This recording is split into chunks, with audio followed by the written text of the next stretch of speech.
Hello. So I did this video last year where we looked at your guys' fancies. We picked out quite a few winners. I've just pitched them up there. So we had Shishkin in the Arkle at 4-1. Monkfish was the most selected. He won the RSA obviously at 10-1. Champion Bumper, Feg played. I mean, it was maybe a smaller sample, but Sagard was well fancied, 25-1. He did get the job done. Alaho was pinpointed as the one to win the Ryanair. He did so. He was a 12-1 poke. And then also in the Triumph, Quilixolos was up there, maybe matched with another horse, but overall it would have paid dividends to follow. Oi, oi! So, following on from last year's success of finding out what you guys fancy, I thought I'd do the same thing for the 2022 festival. Now, I get the most sort of interaction off the Facebook side of things, so that's where the selections have come from. And yeah, like you guys managed to steer yourself to quite a few winners last year. I think there was 18 races that we sort of covered. Arguably, you could put two in for the Triumph because I think they were split in there. So you could look at 19 bets, but there was a couple of 25-1 winners in there, 12-1 a 10, and 4-1 Shishkin. So I think it roughly works out about 11-4 if you were Antepost punting level stake across all of the top selections.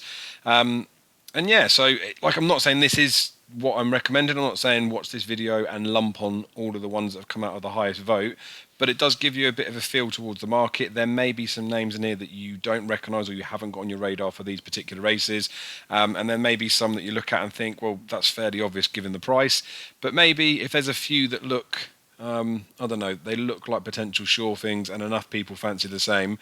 I know plenty of people like to have the old Dreamweavers out there. Maybe there could be a few multiples Accas you could put in that in hindsight, when we get to Cheltenham, if you're back in 5s, 4s, 3-1 on some of these horses anti-post, they could look pretty bets when it comes to March. But again, gamble responsibly. Don't try and change your system for anything new that you don't really understand.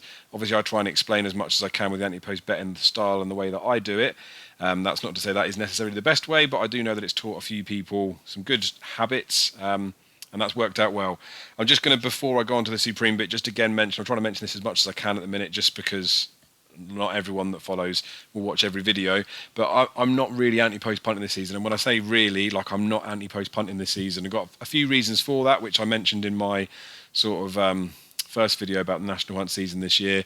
Won't keep going into those, but the anti-upside of things, me and Matt won't be doing that weekly. Again, won't go into that too much, but it's just commitments. There's nothing like we've fallen out. Although he does hate me. And then I will do a monthly thing, though. I'm going to give you my view on each of the divisions, each of the races that like where my standing point would be and what I would be backing if I was backing anti-post. I'm pretty sure I've still got the eye for it and I know what the right bets are to do. It's just the style of betting that I'm used to doing. It gets classed as scattergun, but I like to cover a lot of options. You need to be able to be getting on as the races are happening. You need to be able to get on with lots of different accounts. Just for this year, like I've fancied taking a break from anti-post punting for probably a couple of seasons now, just because of how much it consumes me, but that's fine. It hasn't been a problem. It's just now I'm starting to get a bit more risk adverse, and then I know I said I wasn't going to go into it, but basically I can't really get on as accessibly as I could before, so it's a good opportunity for me to try something different, and then no doubt probably get back into it next year. Anywho, without further ado, the point of this video is for what you guys fancy. So Supreme, I'm going to do these in sort of the festival order, and then we'll just go from there. John Bond comes out as the top on the votes. Iron Maximus is up there. Sir Gerhard's up there. Hebrisco, Dysart Dynamo's got a bit, and then there's a few 5%ers down below. Now, like slightly strange for me that I put this up maybe last month, October, to get the view. When we did last year's one, it was August.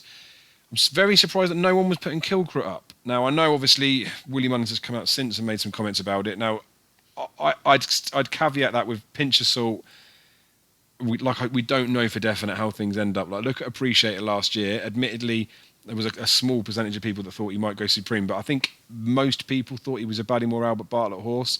Even William Mullins has said it himself that he thought he was a staying type, and he impressed and ran over 2 miles. So I'm not saying it's very likely to happen, but just because that's the target at the start of the season doesn't mean that the horse isn't going to do things as the season goes through to change their targets. But basically, no one put Kilcrut up for the Supreme. He is the 5-1 favourite. John Bond's very well found. In my first video, I mentioned about the sibling things. I am Maximus. Think obviously the form where we beat My Drogo. That bumper, to be fair, me and Daryl talked about it beforehand. And then after, he rated that bumper after, and I was poo-pooing it a little bit. I think the one that I liked maybe came fourth. So he was probably correctly arguing that, the ones that finish in front of that, if you fancied it and it's run a good race, must have run really well. But I Am Maximus is a very exciting one this season. Nicky Henderson has put a YouTube video up. Unibet did some sort of stability thing, talking through his different divisions, like the Novice Chasers, Novice Hurdlers, Established Chasers, and Established Hurdlers. There's a YouTube interview with Mickey Fitz, I think, talking about some of these horses. So I'm not going to go into too much what Willie Mullins has said or what Nicky Henderson said or Paul Nicholls or anyone's been saying about their targets. You guys can go off and have a read of those things, and I would recommend that you do. The purpose of this is just to see what the people are thinking. I am going to record a second video, which I'll put up maybe in the next couple of days. Maybe if I get it done tonight, could go out tomorrow, where I'm actually going to run through each of the divisions and tell you where my standing points are now. So it won't technically be the first anti-up, but it will be my first anti-post insight towards the season. So if you're sucking it up and you're listening to this, then you should hopefully be rewarded. Well, you might be rewarded with my opinion anyway. So yeah, pretty much that is the Supreme. If we do look at the betting that's in here, it's bizarre, some of the names that get banded about in here, but never mind. Dysart Dynamo, I did ask for others in this list as well, which I'm just going to quickly skim over to now, just because of the fact that a couple of people are still thinking Dysart Dynamo for the bumper. But again, go read Willie Mullins' stable tour and make an opinion from there. So again, from the strength stance point, it's John Bond comes out on top, doesn't he? But there we are. Skim down to the Arkle now. This is one that I think's fair. Like I say, fairly obvious. I feel like if you were to guess who was going to be the most likely to be picked, I think you would think Fernie and Appreciate It. I still don't know how these two are going to end up as the season goes on personally. And like I say, again, I'll talk about that more in the video that I do. But all I'm saying on that front is Fernie Hollis had one start over hurdles, lacks experience in that sphere. Appreciate It was just such a monster effort in that Supreme, but I think because of his age, he was entitled to be running in that novice hurdle as potentially having the growth of an open class horse. I'll explain that more in the other video that I'll do, but I think he was entitled to be more forward than other novices. When it comes to the chasing thing, I'm not saying that's going to be the great leveler and it's going to make him a worse horse, but I think it will be a bit of a leveler for him. And I don't know. I wonder whether he might have to step up in trip. But when you look at the Irish horses that could be running over 2 miles, it's pretty much Fernie in it that he's going to have to be going up against. So how much competition and how much he's going to get exposed at 2 miles, I don't know. What they do with him, I don't know. Either of them could be fancied in a champion hurdle, couldn't they? Although Honey will win that.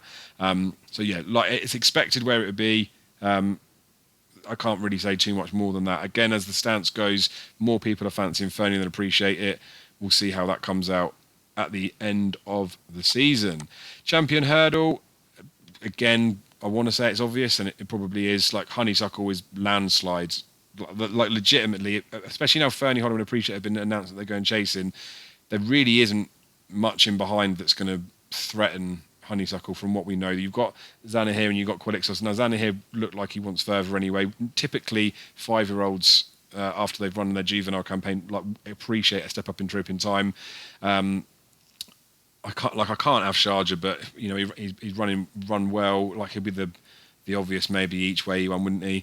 Abacadabras needs the trip as well. So Honeysuckle is standout. She's priced accordingly though. So again, it is what it is. Didn't need this to tell us that, really, did we?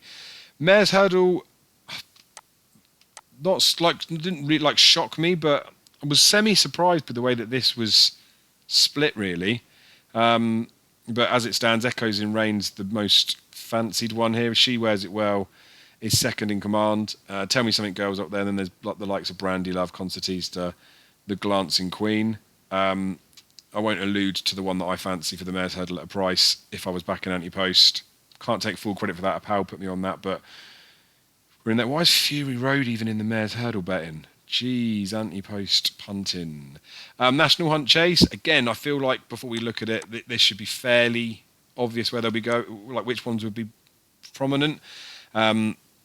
Statler was fancied for Albert Bartlett, wasn't he? It looks like he's an out-and-out stayer. We know Ronnie Bartlett likes the race, so an obvious he won.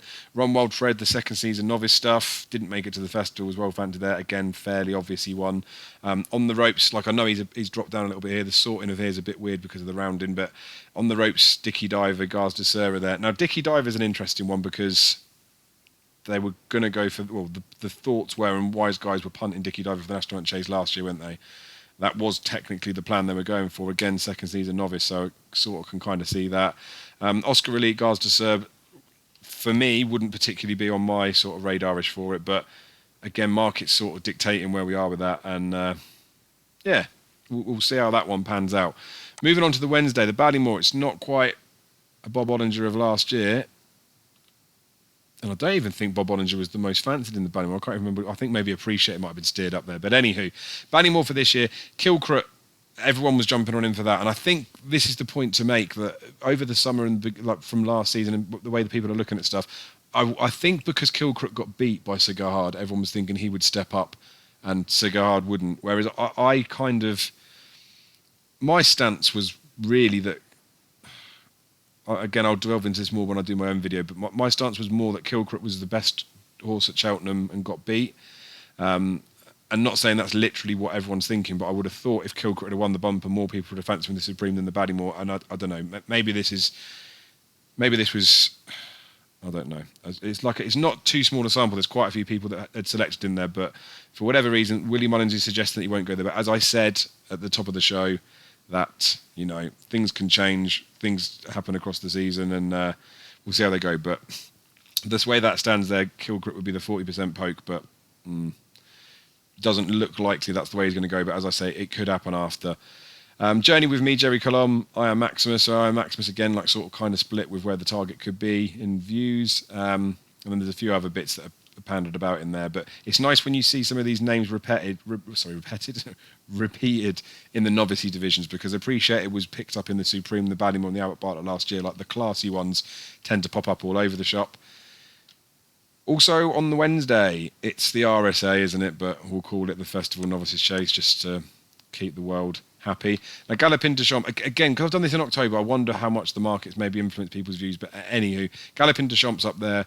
Patrick Mullins has said something about a Dom Poli-esque route. Is it Dom Poli? I want to say Dom Poli. I think it was Dom Poli. Mentioned some sort of that's similar sort of route. Like this is where they'll be going with him, you would think. Brave Man's Game, again, like fairly obvious that you'd think this is the race that will go down, but there was comments from Nichols earlier in the season that they're not necessarily going to rush to step him up to 3 miles.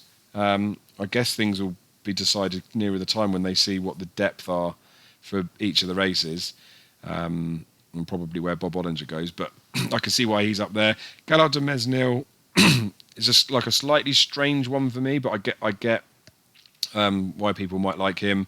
My Drogo stepping up for this sort of trip as well is a valid point, but again, well found in the market. I will obviously go through the ones that I quite like in here when it comes to the other video, but it's hard to get away from the ones nearer the top of this chart, really, in terms of the obvious ones: Brave Man's Game and Galopin de Champs, even chucking My Drogo in there slightly, and then Gallard de Mesnil is like maybe the value one at a bit of a price, but that's how the viewers see it for the RSA. That's all I'm going to say for that. It's not the Festival Novices Chase.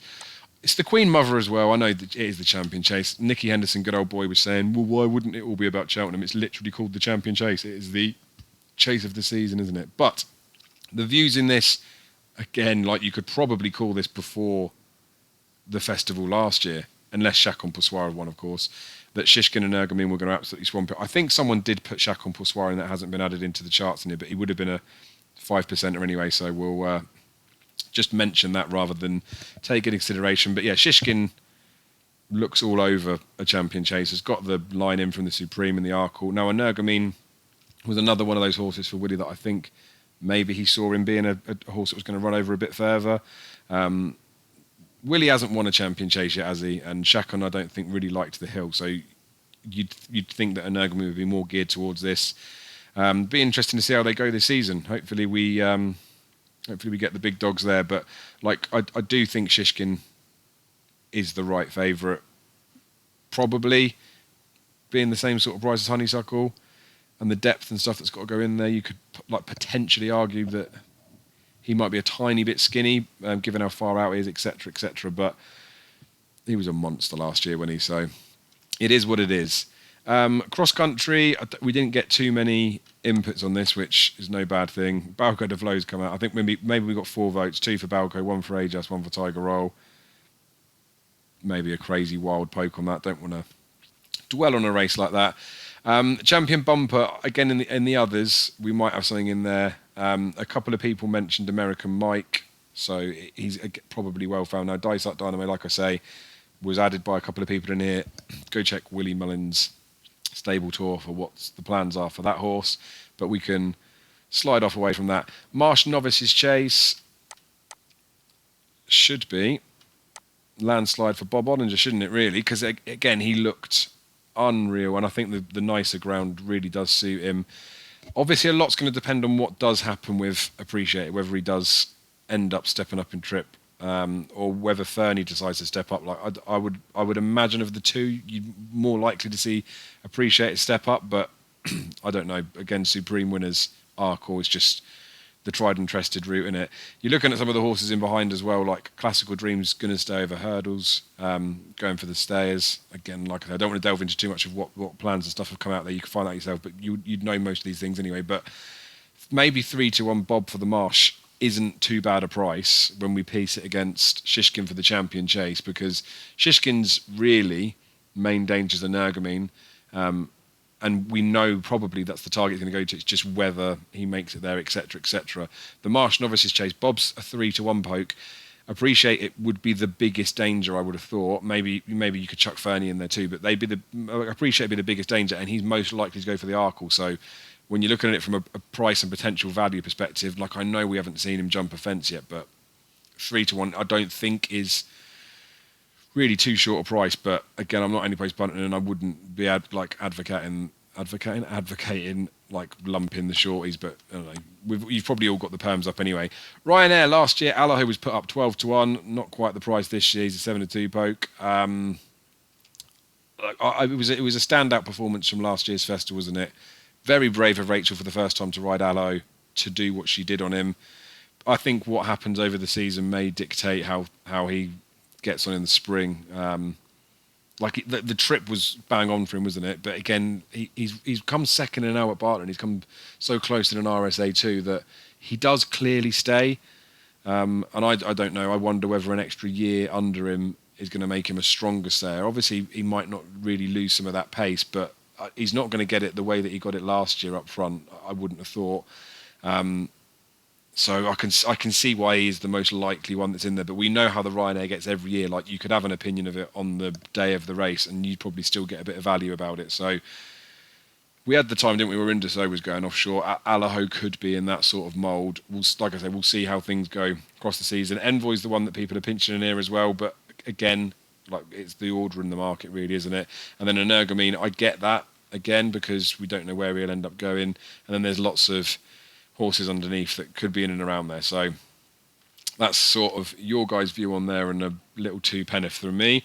Stayers, I would expect to be 1 horse and 1 horse only. And it is, like, I know Florin Porter won last year, and arguably, like, there was nothing against the performance. There was just comments before, weren't there, that he needs a rail inside him, and I don't know. Like, I just don't trust this horse to put in back-to-back performances. Time Hill is the horse that does serve it up every single time.